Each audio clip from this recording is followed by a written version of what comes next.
আইএমএফের চাপে নয়, টাকার মান বাড়াতে ট্যাক্স বাড়ানো হবে, ব্যয় হবে জীবন মান উন্নয়নে, প্রধান উপদেষ্টার প্রেস সচিব। আমরা আইএমএফ এর কথাটাই বা কেন নিব? ম্যাক্রো ইকোনমিক স্ট্যাবিলিটি বাড়ানোর জন্য আমাদের ট্যাক্স জিডিপি রেশিওটা বাড়াতে হবে। আমরা মনে করি না যে এটা খুব ম্যাসিভ ইম্প্যাক্ট হবে। অনুমতি ছাড়া সীমান্তে বেড়া নির্মাণ বন্ধুত্বপূর্ণ চেতনা নষ্ট করে, অপরাধ দমনে একসঙ্গে কাজ করবে বিজিবি বিএসএফ। কাঁটাতারের বেড়া নির্মাণ দুই প্রতিবেশী দেশের মধ্যে সহযোগিতা এবং বন্ধুত্বপূর্ণ সম্পর্কের চেতনাকে ক্ষুণ্ণ করেছে। Our two border guarding forces, BSF and BGB, have been in communication in this regard. পূর্বাঞ্চলে প্লট জালিয়াতি, শেখ হাসিনা পুতুল সহ 16 জনের বিরুদ্ধে দুদকের মামলা, মিলেছে কূটনীতিক জোনে বেআইনিভাবে বরাদ্দের প্রমাণ। গণতান্ত্রিক প্রক্রিয়া অব্যাহত রাখতে ভোটের বিকল্প নেই, এই বছরই নির্বাচন চায় বিএনপি। ইইউ রাষ্ট্রদূতের সঙ্গে বিএনপি মহাসচিবের সাক্ষাৎ।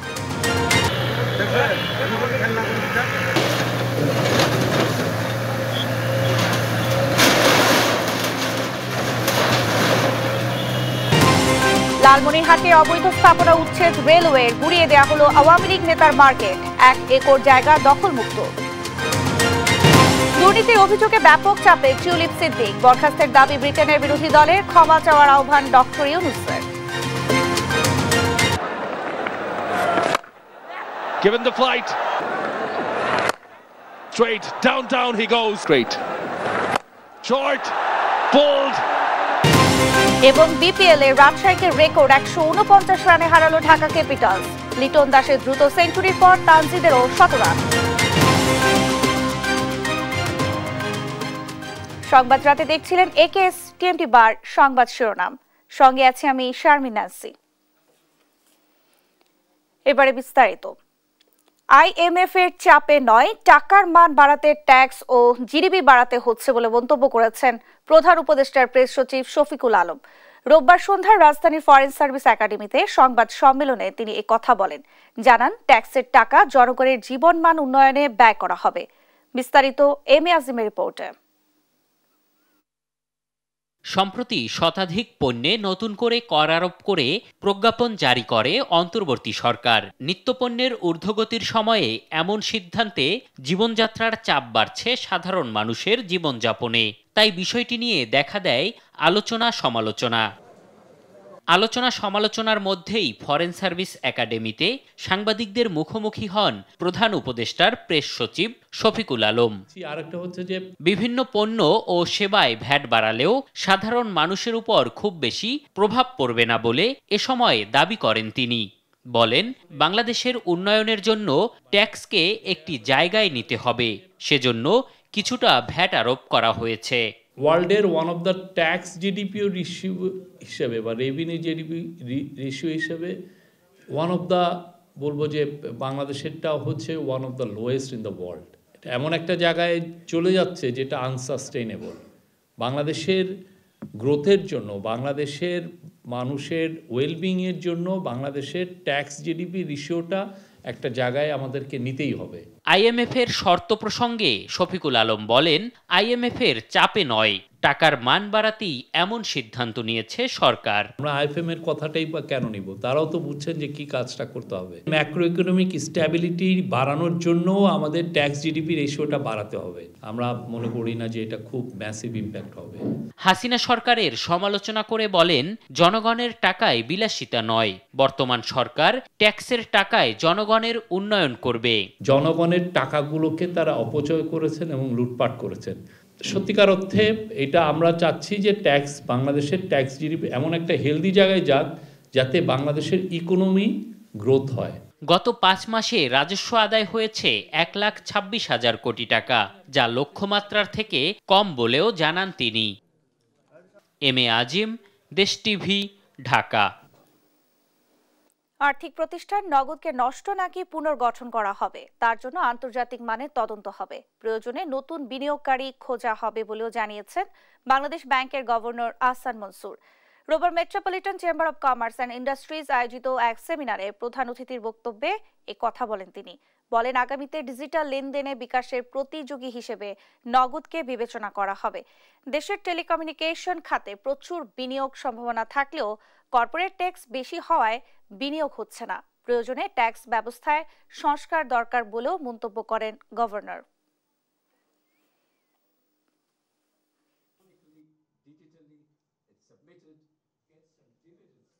It is small, effective task force. Representation from NBR, industry, Bangladesh Bank, commercial banks, MFS, and all other relevant stakeholders. Not too many people, not more than 8 or 10, to prepare the roadmap for deepening financial inclusion process in the country. সীমান্তে বেড়া নির্মাণের বিষয়ে দুদেশের মধ্যে বোঝাপড়া রয়েছে বলে জানিয়েছেন বাংলাদেশে নিযুক্ত ভারতীয় হাই কমিশনার প্রণয় ভার্মা। দুপুরে পররাষ্ট্র মন্ত্রণালয়ে পররাষ্ট্র সচিবের সঙ্গে সাক্ষাৎ শেষে সাংবাদিকদের তিনি বলেন, সীমান্তে অপরাধ দমনে দুদেশের সীমান্তরক্ষী বাহিনী বিএসএফ এবং বিজিবি সহযোগিতার মাধ্যমে কাজ করবে। এদিকে অনুমতি ছাড়া বেড়া নির্মাণ করায় উদ্বেগ জানিয়েছে বাংলাদেশ। দুদেশের মধ্যে বন্ধুত্বপূর্ণ সম্পর্কের চেতনা নষ্ট করবে এটি। মোহাম্মদ আলাউদ্দিনের রিপোর্ট। সম্প্রতি বাংলাদেশ ভারত সীমান্তে চলমান উত্তপ্ত পরিস্থিতি নিরসনে বিজিবি এবং বিএসএফ এর মধ্যে 4 দফা পতাকা বৈঠক হয়। এরপরই সীমান্তে কাঁটাতারের বেড়া নির্মাণ স্থগিত করে ভারত। এর প্রতিবাদে দেশটির হাই কমিশনার প্রণয় ভার্মাকে তলব করে পররাষ্ট্র মন্ত্রণালয়। রোববার দুপুরে তলবের জবাব দিতে তিনি মন্ত্রণালয়ে হাজির হন। পররাষ্ট্র সচিব জসিমউদ্দিনের সাথে বৈঠক চলে আধা ঘণ্টা ধরে। এ সময় পররাষ্ট্র সচিব ভারত সরকারের প্রতি আহ্বান জানান, তারা যেন ভারতের সংশ্লিষ্ট সকল কর্তৃপক্ষকে এমন কোনো উস্কানিমূলক পদক্ষেপ থেকে বিরত থাকার পরামর্শ দেন যা সীমান্তে উত্তেজনা বৃদ্ধি করতে পারে। আজ পররাষ্ট্র মন্ত্রণালয়ে ভারতের হাই কমিশনার জনাব প্রণয় ভার্মার কাছে বাংলাদেশ ভারত সীমান্তে বিএসএফ এর সাম্প্রতিক কার্যকলাপ নিয়ে বাংলাদেশ সরকারের গভীর উদ্বেগ প্রকাশ করেছেন। তিনি জোরালোভাবে জানান যে এই ধরনের কার্যকলাপ, বিশেষত কাঁটাতারের বেড়া নির্মাণের অনুমোদনহীন প্রচেষ্টা এবং বিএসএফ এর সংশ্লিষ্ট প্রায়োগিক কর্মকাণ্ড দুদেশের সীমান্তে উত্তেজনা সৃষ্টি করেছে। তিনি জোর দিয়ে বলেন যে যথাযথ অনুমোদন ছাড়া কাঁটাতারের বেড়া নির্মাণ দুই প্রতিবেশী দেশের মধ্যে সহযোগিতা এবং বন্ধুত্বপূর্ণ সম্পর্কের চেতনাকে ক্ষুণ্ণ করেছে। বৈঠক শেষে ভারতীয় হাইকমিশনার জানান, চোরাচালান ও অবৈধ অনুপ্রবেশের চ্যালেঞ্জ মোকাবেলার বিষয়সহ অপরাধমুক্ত সীমান্ত গড়ার বিষয়ে আলোচনা হয়েছে দুই দেশের মধ্যে। তিনি আরও বলেন, সীমান্তে বেড়া দেওয়ার বিষয়ে দুই দেশের মধ্যে এক ধরনের বোঝাপড়া আছে। We expect that the understandings will be implemented and that there will be a cooperative approach to combating crime. বলেন, দুই সীমান্ত নিরাপত্তা বাহিনী বিজিবি ও বিএসএফ এর মধ্যে কথাবার্তা হয়। সীমান্তের বেড়া নির্মাণে সহযোগিতামূলক মনোভাব আশা করা যায় বলে জানান high commissioner Pranay Verma. With regard to fencing the border for security, our two border guarding forces, BSF and BGB, have been in communication in this regard. পরে বোঝাপড়ার ভিত্তিতে অপরাধ দমনে দুই দেশের সমন্বিত উদ্যোগ নেবার আশা ব্যক্ত করেন তিনি। মোহাম্মদ আলাউদ্দিন, দেশ টিভি, ঢাকা। ক্ষমতার অপব্যবহার ও বিভিন্ন অনিয়মের মাধ্যমে রাজুকের ঊর্ধ্বতন কর্মকর্তাদের যোগ সাজশে পূর্বাঞ্চলে প্লট বরাদ্দ নেয় সাবেক প্রধানমন্ত্রী শেখ হাসিনা ও তার মেয়ে সাইমা ওয়াজেদ পুতুল সহ গৃহায়ন ও গণপূর্ত মন্ত্রণালয়ের 14 কর্মকর্তার বিরুদ্ধে মামলা করেছে দুদক। রোববার দুর্নীতি দমন কমিশনের প্রধান কার্যালয়ে গণমাধ্যমকে এই তথ্য নিশ্চিত করেন সংস্থাটির মহাপরিচালক আক্তার হোসেন। ফজলে আদিত্যের রিপোর্ট। একটা পলাতক আসামি, একটা কারাগার আসামি, সেই দল এই দেশে নির্বাচন হতে দিতে চায় না। শেখ হাসিনা, শেখ পরিবারের দুর্নীতির মূল হোতা এই সাবেক প্রধানমন্ত্রী। দুর্নীতি জালজালিয়াতি করে বিপুল পরিমাণ অর্থ পাচারের পাশাপাশি দেশের বিভিন্ন স্থানে করেছে অবৈধ সম্পদের পাহাড়। রাজুকের ঊর্ধ্বতন কর্মকর্তাদের যোগসাজশে পূর্বাচল নতুন শহর প্রকল্পের কূটনৈতিক জোনে 60 কাঠা প্লট বেআইনিভাবে বরাদ্দের প্রমাণ মিলেছে দুদকের অনুসন্ধানে। রোববার শেখ হাসিনা ও তার মেয়ে সাইমা ওয়াজেদ পুতুল সহ গৃহায়ন ও গণপূর্ত মন্ত্রণালয়ের 14 জন ঊর্ধ্বতন কর্মকর্তার বিরুদ্ধে মামলা করেছে দুদক। সরকারের সর্বোচ্চ পদাধিকারী ও পাবলিক সার্ভেন্ট হিসেবে বহাল থাকাকালে তাঁর উপর অর্পিত ক্ষমতার অপব্যবহার করে অপরাধজনক বিশ্বাসভঙ্গপূর্বক পূর্বাচল আবাসন প্রকল্পের 27 নং সেক্টরের 203 নং রাস্তার প্লট নং 017 অভিযোগ সংশ্লিষ্ট জনাব সাইমা ওয়াজেদের নামে রেজিস্ট্রেশনমূলক প্লট গ্রহণ করার অপরাধে দণ্ডবিধির সংশ্লিষ্ট ধারা এবং দুর্নীতি প্রতিরোধ আইন 1947-এর 5-2 ধারায় আজ একটি মামলা রুজু করা হয়েছে। সাবেক প্রধানমন্ত্রী ও তার পরিবারের যেসব ব্যক্তিরা দুর্নীতির মাধ্যমে অবৈধ সম্পদ অর্জন সহ ভোগ দখল করছে তা অনুসন্ধানের কার্যক্রম চলমান থাকবে বলেও জানান দুদকের মহাপরিচালক। মামলা রুজু হয়েছে, এখন নিয়ম অনুযায়ী আমাদের বিধিমালা অনুযায়ী তদন্তকারী কর্মকর্তা নিয়োগ করা হবে এবং তদন্তকারী কর্মকর্তা তদন্তকালে বাকি কাজগুলো আমাদের প্রচলিত বিধি অনুযায়ী সেগুলো সম্পন্ন করবেন। শুধু তাই নয়, শেখ হাসিনা সহ তার পরিবারের আরও 6 সদস্যের বিরুদ্ধে মামলার সুপারিশ করেছে দুর্নীতি দমন কমিশনের তদন্তকারী কর্মকর্তা। তাদেরকেও এই মামলায় অন্তর্ভুক্ত করা হবে। ফজলে আদিত্য, দেশ টিভি, ঢাকা। স্থিতিশীল আছে লন্ডন ক্লিনিকে চিকিৎসাধীন বিএনপি চেয়ারপারসন বেগম খালেদা জিয়ার শারীরিক অবস্থা। দীর্ঘদিন পর পরিবারের সদস্যদের একান্ত সান্নিধ্যে হাসি খুশি উৎফুল্ল সময় কাটছে বিএনপি চেয়ারপারসনের। হাসপাতালে চিকিৎসা শুরু হলেও আরও কিছু পরীক্ষা নিরীক্ষা করা হবে বলেও জানান তার ব্যক্তিগত চিকিৎসক। সাইফুর রিপনের প্রতিবেদন। রাজনৈতিক প্রতিহিংসায় দীর্ঘদিন চিকিৎসা না পেলেও সব জল্পনা কল্পনার অবসান ঘটিয়ে গেল 8 জানুয়ারি লন্ডনের প্রায় 100 বছরের ঐতিহ্যবাহী লন্ডন ক্লিনিকে চিকিৎসার জন্য ভর্তি হয়েছেন বিএনপি চেয়ারপারসন 3 বারের সাবেক প্রধানমন্ত্রী খালেদা জিয়া। ভর্তির পরপরই বেশ কিছু শারীরিক পরীক্ষা শেষে এরই মধ্যে শুরু হয়েছে খালেদা জিয়ার চিকিৎসা। 2 দিনের সরকারি ছুটি শেষে সোমবার আরও কিছু শারীরিক পরীক্ষা করা হবে তার। হাসপাতালে চিকিৎসাধীন খালেদা জিয়ার শারীরিক অবস্থা নিয়ে এরই মধ্যে গণমাধ্যমে কথা বলেছেন বিএনপি চেয়ারপারসনের চিকিৎসক ও দলের স্থায়ী কমিটির সদস্য ডাক্তার এজেডএম জাহিদ হোসেন। জুনি 8 তারিখের তুলনায় আজকে যদি আমরা চিন্তা করি তাহলে স্বাভাবিকভাবেই ওনার শারীরিক অবস্থা কিছুটা স্থিতিশীল আছে এবং এভাবে যদি চলতে থাকে তাহলে হয়তো আগামী কয়েকদিনের মধ্যেই হয়তো দেখা যাবে যে শারীরিক অবস্থা সম্পর্কে আরও সুনির্দিষ্টভাবে কিছু কথা বলার সময় আসবে। খালেদা জিয়ার সার্বক্ষণিক দেখাশোনায় হাসপাতালে যাওয়া আসা করছেন বড় ছেলে বিএনপির ভারপ্রাপ্ত চেয়ারম্যান তারেক রহমান, পুত্রবধূ ডাক্তার জুবাইদা রহমান, ছোট ছেলে প্রয়াত আরাফাত রহমান কোকোর স্ত্রী সৈয়দা শর্মিলা রহমান ও 3 নাতনি জাইমা রহমান, জাফিয়া রহমান ও জাহিয়া রহমান। পরিবারের সদস্যদের সাথে একান্ত সময় কাটাতে পেরে আগের যে কোনো সময়ের চেয়ে অনেক হাসি খুশি ও প্রফুল্ল সময় কাটাচ্ছেন বিএনপি চেয়ারপারসন। খালেদা জিয়ার শারীরিক খোঁজ খবর নিতে হাসপাতালে যান বিএনপির স্থায়ী কমিটির সদস্য মির্জা আব্বাস ও তার স্ত্রী জাতীয়তাবাদী মহিলা দলের সভাপতি আফরোজা আব্বাস। খালেদা জিয়ার শারীরিক অবস্থার খোঁজ খবর নিয়ে তারাও কথা বলেন সংবাদকর্মীদের সাথে। পুরো পরিবারটি একসঙ্গে আছে। আমাদের নেত্রী দেশনেত্রী বেগম খালেদা জিয়ার মানসিক অবস্থা আল্লাহর রহমতে বরাবর ভালো ছিল, এখনো ভালো আছে। উনি মানসিকভাবে অনেক শক্তিশালী আছেন, এখন শক্ত আছেন। এখন তো সবার পরিবারের সবার সাথে আছেন, এখন আরো ভালো আছেন ইনশাআল্লাহ।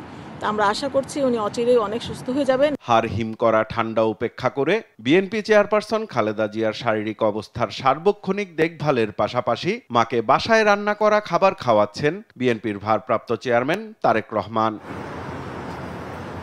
সাইফুল রিপন, দেশ টিভি, ঢাকা। গণতান্ত্রিক প্রক্রিয়া অব্যাহত রাখতে ভোটের বিকল্প নেই দাবি করে এই বছরের মধ্যেই জাতীয় নির্বাচন চায় বিএনপি। ঢাকায় নিযুক্ত ইউরোপীয় ইউনিয়নের রাষ্ট্রদূত মাইকেল মিলারের সঙ্গে বিএনপি মহাসচিবের সাক্ষাৎ শেষে এ কথা জানান দলের স্থায়ী কমিটির সদস্য আমির খসরু মাহমুদ চৌধুরী।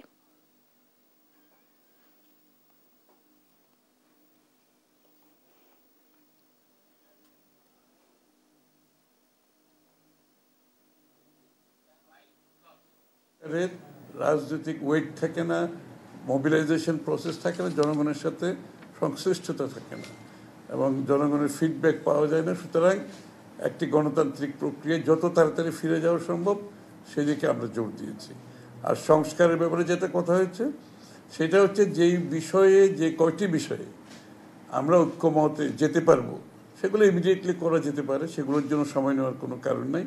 আর যেগুলোতে ঐক্যমত হবে না সেগুলো আগামী দিনে নির্বাচনে প্রত্যেকটি দল জনগণের কাছে নিয়ে যাবে, তাদের যে ম্যান্ডেট, তাদের যে প্রোগ্রাম নিয়ে যাবে। জনগণের ম্যান্ডেট নিয়ে আগামী সংসদে সেগুলো পেশ করা হবে। আগামী জাতীয় নির্বাচন দেশের ইতিহাসের সর্বকালের সেরা নির্বাচন অনুষ্ঠানের পরিকল্পনা করা হচ্ছে বলে জানিয়েছেন অন্তর্বর্তী সরকারের প্রধান উপদেষ্টা ডক্টর মোহাম্মদ ইউনূস। রোববার প্রধান উপদেষ্টার কার্যালয়ে বাংলাদেশে নিযুক্ত নরওয়ের রাষ্ট্রদূত হাকন আরাল্ড গুলব্র্যান্ডসেনের সঙ্গে বৈঠকের সময় এই কথা জানান ডক্টর ইউনূস। এ সময় রাষ্ট্রদূত প্রধান উপদেষ্টাকে দেয়া নরওয়ের প্রধানমন্ত্রী জোনাস গাহর স্টোরের একটি চিঠি হস্তান্তর করেন। চিঠিতে বাংলাদেশের অন্তর্বর্তী সরকারের প্রতি নরওয়ের দৃঢ় সমর্থন জানানো হয়েছে। প্রয়োজনীয় সংস্কার করা এবং অবাধ, সুষ্ঠু ও গণতান্ত্রিক নির্বাচন পরিচালনায় নরওয়ের প্রধানমন্ত্রীর জোরালো সমর্থন রয়েছে বলেও জানান রাষ্ট্রদূত গুলব্র্যান্ডসেন। জাতীয় সংসদ নির্বাচনের আগে স্থানীয় সরকার নির্বাচন চায় না নাসির উদ্দিন কমিশন। পাশাপাশি সংসদ নির্বাচনের সঙ্গে স্থানীয় সরকার নির্বাচনও করার পক্ষে নয় কমিশন। রোববার দুপুরে রাজধানীর আগারগাঁয়ে নির্বাচন ভবনে কমিশন সভা শেষে এ তথ্য জানান নির্বাচন কমিশনার অবসরপ্রাপ্ত ব্রিগেডিয়ার আবুল ফজল মোহাম্মদ সানাউল্লাহ। শিউলি রায়ের রিপোর্ট। ১৪তম নির্বাচন কমিশনের দ্বিতীয় সভায় আগামী জাতীয় সংসদ ও স্থানীয় সরকার নির্বাচন নিয়ে আলোচনা হয়। সভাপতিত্ব করেন প্রধান নির্বাচন কমিশনার এএমএম নাসির উদ্দিন। প্রায় ৩ ঘণ্টা সভা শেষে নির্বাচন কমিশনার আবু ফজল মোহাম্মদ সানাউল্লাহ সাংবাদিকদের সঙ্গে মতবিনিময় করেন।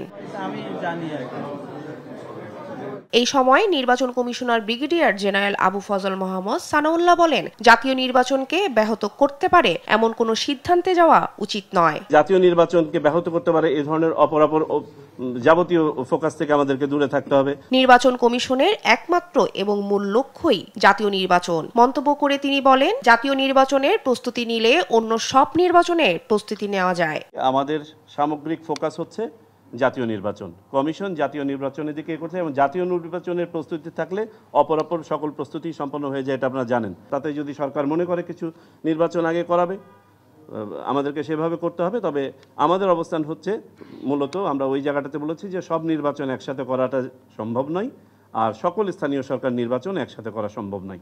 সাংবাদিকদের প্রশ্নের জবাবে এনআইডি প্রসঙ্গে কমিশনার বলেন, এনআইডি স্বরাষ্ট্র মন্ত্রণালয় নিতে 2023 সালে করা সংশোধিত আইনটি বাতিলে সরকারকে চিঠি দিবে ইসি।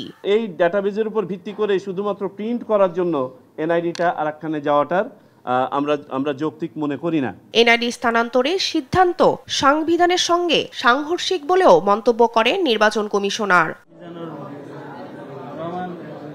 শিউলি রায়, দেশ টিভি, ঢাকা। সশস্ত্র বাহিনীকে দেয়া বিশেষ নির্বাহী ম্যাজিস্ট্রেটের ক্ষমতা আরও 2 মাস বাড়িয়েছে সরকার। সশস্ত্র বাহিনীর ক্যাপ্টেন ও তদূর্ধ্ব সমমর্যাদার কমিশনপ্রাপ্ত কর্মকর্তাদের এই ম্যাজিস্ট্রেসি ক্ষমতা দেওয়া হয়েছে। রোববার জনপ্রশাসন মন্ত্রণালয়ের প্রেষণ 2 শাখার সিনিয়র সহকারী সচিব জেতি প্রু এর সই করা এক প্রজ্ঞাপনে এই আদেশের কথা বলা হয় the code of criminal procedure 1898 এর 12 এর 1 এবং 17 ধারা অনুযায়ী সারা দেশে ও সময়কালে স্পেশাল এক্সিকিউটিভ ম্যাজিস্ট্রেটের ক্ষমতা অর্পণ করা হলো।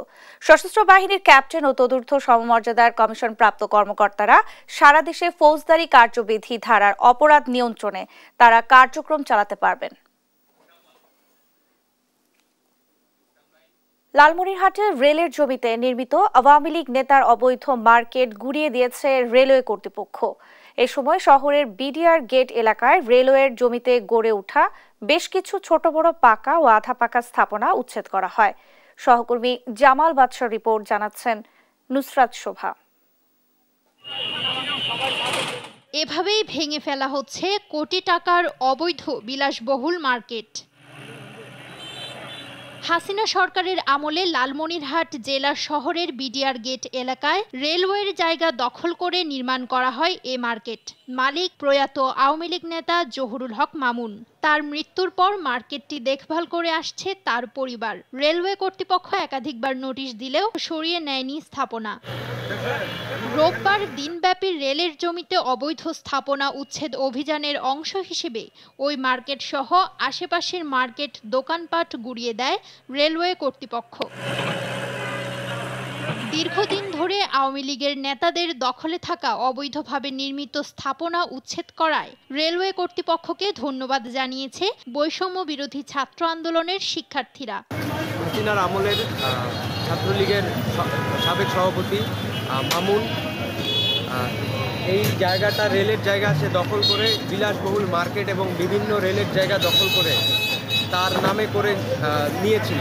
রেলওয়ে যে আমাদের এই জায়গাটাকে উদ্ধার করে দিল, এর জন্য রেলকে আমরা অসংখ্য ধন্যবাদ জানাই। এদিকে উচ্ছেদ অভিযানের আগে মালামাল সরানোর সুযোগ না পাওয়ায় আর্থিক ক্ষতির মুখে পড়েছেন ফুটপাতের ব্যবসায়ীরা। পদের দ্বারা যারা বেকার বা হকার যারা আছে তাদের একটা যদি রেলের জায়গা অনেক আছে বা যে কোনো একটা নির্ধারিত স্থান যদি তাকে বরাদ্দ দেওয়া হয় তাতে সরকারও রেলও লাভবান এবং তারাও এই ভাঙাভাঙি টেনশন থেকে মুক্ত। বছরে 2-3 বার আমরা এই উচ্ছেদ অভিযান আসে, ভাঙি আমাদের খুব কষ্ট হয়। আমাদের আকুল আবেদন আমাদের দীর্ঘস্থায়ী একটা পুনর্বাসন এবং লিজ দিলে সরকারও টাকা পাচ্ছে, আমরা বেঁচে যাচ্ছি। রেলের জমিতে থাকা সব অবৈধ স্থাপনা পর্যায়ক্রমে উচ্ছেদ করা হবে বলে জানায় রেলওয়ের এই কর্মকর্তা। আমাদের নভেম্বর মাসের শেষ সপ্তাহে রেলপথ মন্ত্রণালয় থেকে সারা দেশে বাংলাদেশ রেলের যত অবৈধ স্থাপনা আছে এই স্থাপনাগুলো 5ই ডিসেম্বরের মধ্যে সরাই নেওয়ার জন্য গণবিজ্ঞপ্তি জারি করছে। এটা সকল মিডিয়ায়, প্রিন্ট মিডিয়া এবং ইলেকট্রনিক মিডিয়ায় গণবিজ্ঞপ্তি সরবরাহ করা হয়েছে। দিনব্যাপী এ উচ্ছেদ অভিযানে রেলের প্রায় 1 একর জায়গায় নির্মিত অবৈধ স্থাপনা উচ্ছেদ করা হয়। নিউজ ডেস্ক, দেশ টিভি। শেখ হাসিনার চোখ ঢাকা থেকে টুঙ্গিপাড়া পর্যন্ত ছিল বলে মন্তব্য করেছেন জাতীয় নাগরিক কমিটির মুখ্য সংগঠক সার্জিস আলম। এমনকি শেখ পরিবার চা শিল্পেও ভাগ বসিয়েছে বলে অভিযোগ করেন তিনি। রোববার বিকেলে কমলগঞ্জ উপজেলার ইসলামপুর ইউনিয়নের কুরমা চা বাগান মাঠে পঞ্চায়েত কমিটি ও চা ছাত্র যুব সংঘের আয়োজনে চা শ্রমিক সমাবেশে সার্জিস আলম এসব কথা বলেন। সমাবেশে বন্ধ হওয়া সব চা বাগান অবিলম্বে চালু করা, শ্রমিক ও চা শিল্প রক্ষায় কার্যকর ভূমিকা গ্রহণ করা এবং মনুষ্যোচিত মজুরির ব্যবস্থা করার বিষয়ে জোর দাবি জানান তিনি।